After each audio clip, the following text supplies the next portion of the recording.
যারা পোল্ট্রি মুরগি পালন করেন আসলে তারা কিভাবে বুঝবেন যে পোল্ট্রি মুরগির সর্দি লাগছে বা ঠান্ডা লাগছে। যে সময় পোল্ট্রি মুরগির ঠান্ডা লাগে সেই সময়টায় যদি আপনারা ভালো করে বুঝতে না পারেন বা জানতে না পারেন যে আসলে মুরগির ঠান্ডা লাগছে, তাহলে কিন্তু আপনারা বিশাল ক্ষতির সম্মুখীন হবেন। আসলে সেই সকল বিষয় নিয়ে কিন্তু আজকের এই ভিডিওটি। দর্শক বন্ধুরা, রাজু এগ্রো ফার্মের পক্ষ থেকে আপনাদেরকে জানাচ্ছি আন্তরিক শুভেচ্ছা ও অভিনন্দন। আজকে আপনাদের সামনে আলোচনা করতেছি মূলত যে পোল্ট্রি মুরগির ঠান্ডা লাগলে আমরা বুঝবো কিভাবে। আপনারা দুইটা জিনিস যদি মাথায় রাখেন তাহলে কিন্তু অবশ্যই বুঝতে পারবেন যে পোল্ট্রি মুরগির কখন ঠান্ডা লাগে। আর যদি সর্দি লেগে থাকে তাহলে কি ওষুধ প্রয়োগ করবেন সেটাও কিন্তু আজকে আমি শেষে দেখিয়ে দিব। তো আপনারা একটি জিনিস মাথায় খেয়াল রাখবেন যে যদি পোল্ট্রি মুরগির ঠান্ডা লাগে তাহলে কিন্তু মুরগি কিন্তু বিকট শব্দ করবে। মানুষ যেরকম খক খক একটা শব্দ করে আর কি, সর্দি লাগলে হাসি দেয়, এরকম কিন্তু মুরগিও কিন্তু হাসি দিবে।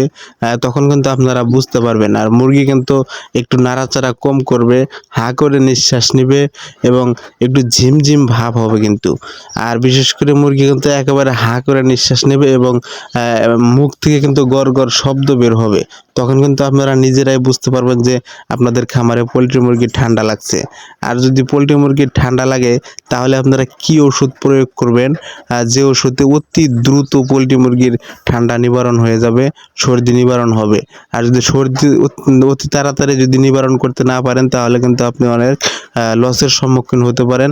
তাহলে কিন্তু আপনার খামারে অনেক মুরগি মারা যেতে পারে। তো আজকে আপনাদের এমন একটি ওষুধ আমি দেখিয়ে দিব যে ওষুধটা পানিতে খাওয়ানো যায় এবং স্প্রে করা যায়।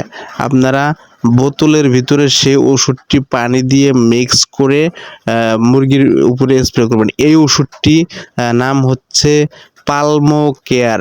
এটা অপসনিন কোম্পানির একটি মেডিসিন। ভালো করে দেখেন, পালমো কেয়ার ভেট। এটি যদি আপনারা মূলত একটি বোতলে স্প্রে আকারে তুলে যদি ব্যবহার করেন তাহলে কিন্তু মোটামুটি মুরগি সর্দি থেকে নিবারণ হবে। এটির এমআরপি রেট হচ্ছে 515 টাকা। আপনারা যদি পাইকারি রেট নিতে চান তাহলে কিন্তু 450 টাকার মধ্যে দোকান থেকে পেয়ে যাবেন। তো এই ওষুধটি যদি বোতলের ভিতরে তুলে যদি আপনারা মুরগির উপরে স্প্রে করেন, পুরো খামারে স্প্রে করতে হবে।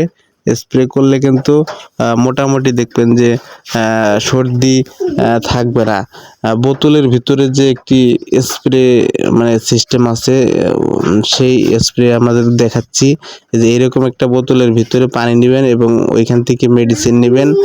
মেডিসিন নিয়ে কিন্তু মুরগির উপরে স্প্রে করবেন। আর একটি জিনিস খেয়াল রাখবেন, যে মুরগিটা বেশি ঠান্ডা লাগছে ওই মুরগিটার ওখানে একটু বেশি করে মুখমণ্ডলে স্প্রে করে দিবেন।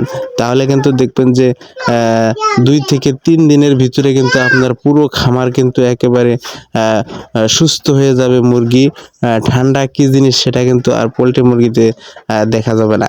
এই মেডিসিনটি যদি 3 দিন ব্যবহার করেন তাহলে আপনার পোল্ট্রি মুরগি একেবারে সুস্থ হয়ে যাবে, ঠান্ডা থেকে নিবারণ পাবে এবং সুস্থ সবল মুরগি আরও ওজন বৃদ্ধি পাবে।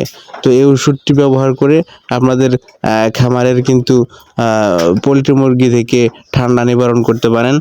ধন্যবাদ সবাইকে।